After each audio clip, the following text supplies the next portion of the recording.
Topalkova ćerka se bogato udala, kako pišu domaći mediji. Helena Topalović, ćerka pevača Topalka, otputovala je na medeni mesec sa mužem, nakon što su se u krugu porodice i prijatelja venčali 16. septembra ove godine.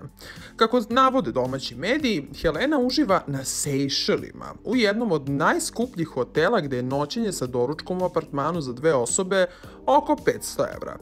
Prema prodavcima na zvaničnom sajtu hotela, ona i njen muž će za 10 dana, koliko ostaju verovatno, samo za noćenje i doručak, bez ikakvih dodatnih usluga, iskeširati više od 600.000 dinara. Helena je fotografije i video snimke objavljivala na svojim društvenim mrežama, a kako je objavila na Instagramu, u hotelu je sačekao romantičan prizor.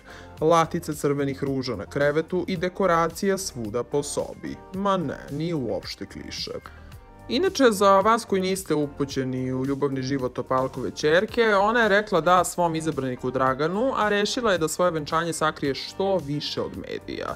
Mnogo se pisalo o njenom izabraniku kog nije želela da pokaže na društvenim mrežama.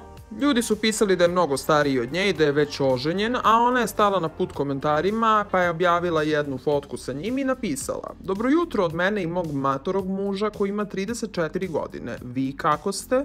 Dakle, Helenin dečko je 10 godina stariji od nje, a sad je otkrila i da je promenila prezime, to jest na svoje dodala njegovo, što se vidi u opisu njenog Instagram profila.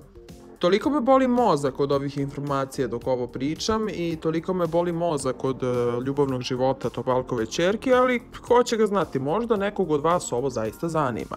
Pišite nam u komentarima i usmerite nas u kom pravcu da idemo i koje ličnosti vas zanimaju za klipove na Trending Newsu. Pišite nam, subscribeujte se na Trending i lajkujte ovaj video.